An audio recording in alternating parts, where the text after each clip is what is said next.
checklist complete.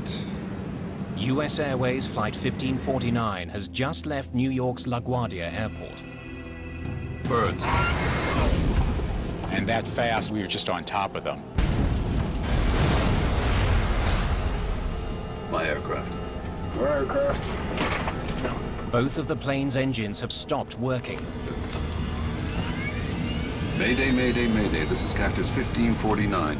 The plane is falling from the sky. There are only a few seconds to decide what to do. If we can get it for you, you want to try and land on runway 13. We're unable. 155 lives depend on the pilots making the right call. Hey, Cactus 1549, you can land runway 1 at Teterboro. Can't do it. With a bad option on the right and a worse one on the left, the crew decides to put their Airbus on the runway that's dead ahead. We're going to be in the Hudson. Mayday, mayday.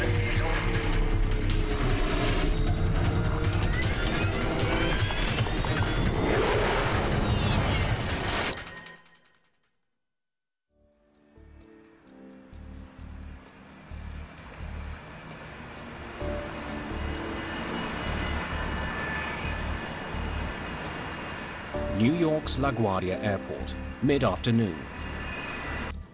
Please take a moment to listen to this important... US Airways Flight 1549 is a short hop from New York City to Charlotte, North Carolina. At least it will be a little warmer in Charlotte. Your seat serves flotation device. Together in the cockpit today are Captain Chesley Sullenberger, 57, Clear to push. and First Officer Jeffrey Skiles, 49. We were late because the weather was bad earlier, but by this point, the weather cleared off for our departure, and it was just puffy clouds. 28 brakes released. Spot 28 for Cactus 1549. 150 passengers are on board the European-made Airbus A320.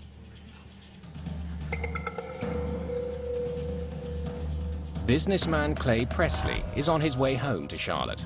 I arrived at the airport at LaGuardia. It was very cold. It had been snowing a little bit that day, and we had a storm coming in, so we wanted to make sure we made that flight and weren't hung up or delayed on some later flights. The crew flew in an hour earlier from Charlotte, with Sullenberger at the controls. Your brakes, your aircraft. First Officer Skiles will be flying the plane back to Charlotte. My aircraft. It's a common sharing of piloting duties. Cactus 1549, runway 4, clear for takeoff. Cactus 1549, clear for takeoff. This trip marks the final leg of a 4-day sequence of flights for both men. We made our standard call-outs. It was just a normal takeoff, normal procedures on the climb out. There was absolutely nothing at all to indicate that this would be any different than any other takeoff in my entire career. But by the end of the day, they'll be the most famous crew on the planet. Gear up, please.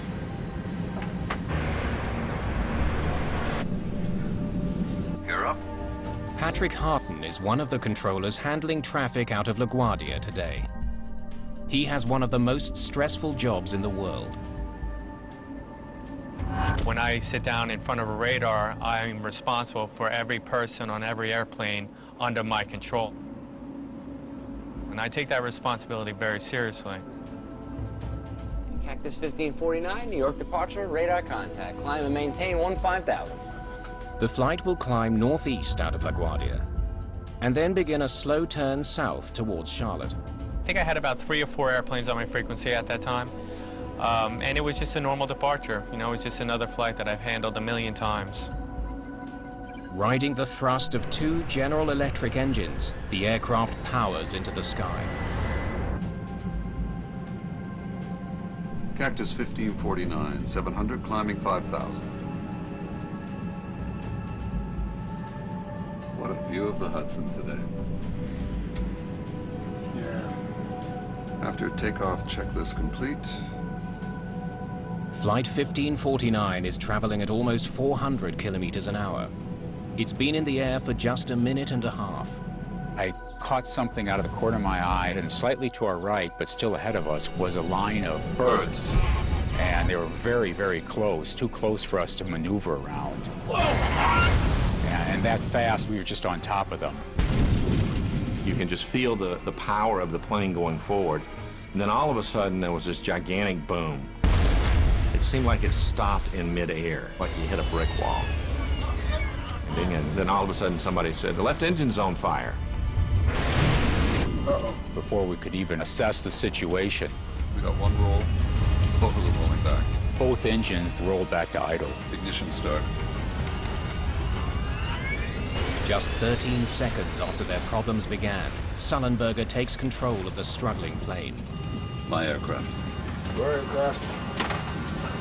Get the QRH. Loss of thrust in both engines.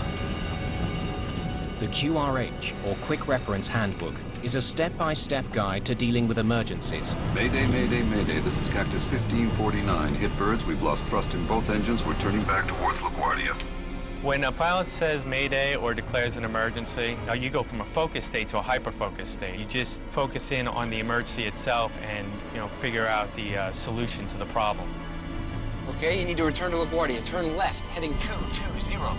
220. All of a sudden, there was a smell that came through the cabin. Something's burning. If fuel remaining, engine mode selector, ignition. What I'm thinking, though, at this point is that, we're just going to have to restart an engine. Thrust levers, confirm idle. Idle. The procedure is to try to restart the engines, and I always had faith we could do that. Airspeed optimum relay, 300 knots. We don't have that. We don't. Okay, Cactus 1549, if we can get it for you, you want to try and land on runway 13. We're unable. The conversations with Captain Sullenberger were very short and to the point, which was very appropriate for the emergency. There was a lot going on and wasn't much time to handle it. When Captain Sullenberger simply said unable, it didn't bother me. I mean, he had his hands full flying the airplane, and I understood that. So my job is just to move on to the next option. All right, Cactus 1549, it's going to be traffic for runway 31. Unable. Hardin still wants the jet to return to LaGuardia, but Flight 1549 is now just 1,400 feet above the ground. Cactus 1549, runway 4 is available if you want to make left, traffic runway 4. I'm not sure we can make any runway. What's to our right? Anything in New Jersey? Teterboro? Okay, yeah, off to your right side is Teterboro Airport. You want to try to go to Teterboro? Teterboro is a small airport on the New Jersey side of the Hudson River, but it's several kilometers away. And without their engines, Flight 1549 is dropping fast. Want to try to go to Teterboro? Yes. When the air traffic controller pointed out Teterboro, I looked at it and I stopped, and I was kind of concerned that he was actually going to try for it. I didn't think we could make it. So you're sitting there very quietly. People are anxiously waiting for information, and they wanted reassurance that things were going to be okay. You could hear the microphone come on. This is the captain. We're hoping he was going to say, "I've got this under control, we're going to be okay, we're going to make it, we're going to turn around and go back and land." That's what you were hoping to hear. Brace for impact. What does he mean, brace for impact? And then all of a sudden it registered. I think he's saying we're going to crash. Get your heads down! I had no idea about how to brace for impact. Everybody's looking around, brace for impact. What do you mean, brace for impact? And how do you brace? Go ahead. Try number 1. I put it back on. Okay, put it back on. Put it back on. While the crew struggles to fly their stricken plane, Patrick Harton is still trying to find them an airport. I actually worked Teterboro Airport for about 3 years, so I was very familiar with the airport. Okay, Cactus 1549, you can land runway 1 at Teterboro. Can't do it. Okay, which runway would you like at Teterboro? We're going to be in the Hudson. I'm sorry, say again, Cactus? I could hear him, but my mind really didn't want to comprehend those words. We're going to be in the Hudson. That was a death sentence for him, and I didn't want to accept the fact that it was over and there were no more options left. I don't think we're going back to LaGuardia. I just emailed my wife and just said, "I love you." And I didn't say anything else because I really did not want her to worry. Okay. Let's go. Put the flaps out. And I thought to myself, great, the Hudson River was our best opportunity. It was really the only thing in sight where we could land this airplane. Passengers throughout the plane watch the Hudson rise to meet them and begin making preparations of their own. So I started thinking about, if we're going to crash, I know I need to figure out where the exit rows are. If the water comes in, you need to be able to hold your breath long enough to get to those 4 or 5 rows and get the doors open if you can. Got flaps out, 250 feet in the air. We're not going to be able to get an engine started, so I started calling out airspeeds and altitudes. 170 knots. To give him a situational awareness of what was going on. Got flaps 2. One more. No, let's stay at 2.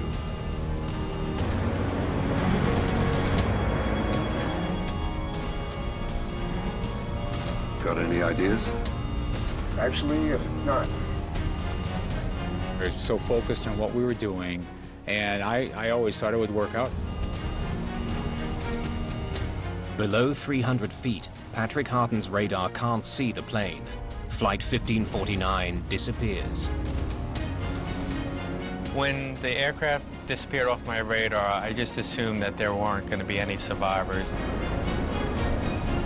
In the cabin, the passengers prepare for the inevitable. All the passengers really started kind of pulling together, and somebody yelled out as we were going down. You ready at the doors? The folks at the door says, "We're ready." I was just scared to death. We're going to brace.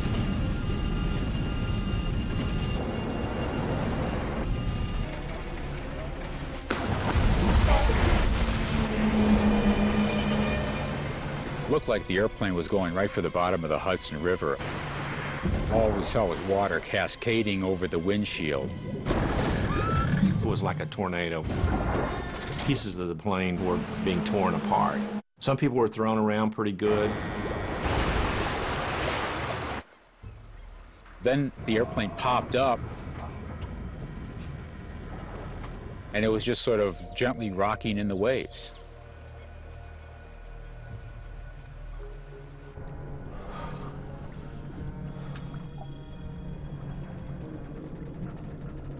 We all just sat there.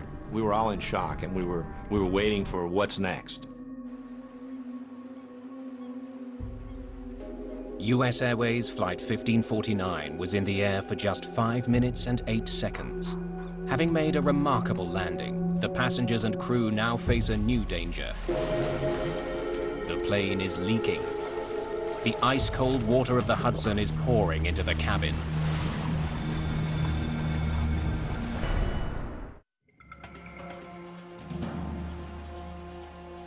The crew of Flight 1549 has just performed an extremely difficult aviation feat, but they still have more work to do. Captain Sullenberger heads for the cabin, while First Officer Skiles shuts down the plane. I stayed behind and did the evacuation checklist, and so it was probably about 45 seconds before I actually went back myself in the cabin after we landed. In an instant, the $75 million plane has become an unlikely boat floating down the Hudson River. It's now filling with freezing water. That water was cold. It was very cold, so your feet are freezing. People came to their senses and they said, "Get the doors open, get the doors open." At air traffic control, Patrick Harton has no idea the plane even made it down safely. I didn't think anyone could survive a water landing like that. They got me off position, because I was obviously in no condition to work traffic anymore. Harton is led to his union office. Despite his ordeal, protocol demands he recount his version of events. I really didn't want to speak to anyone. I just wanted to kind of hide under a rock. I needed my wife to know what had happened, but I knew I couldn't talk to her because I was pretty much in a fragile state and I didn't want to break down. So I sent her a simple text message. I said, "Had a crash, I'm not okay, can't talk now."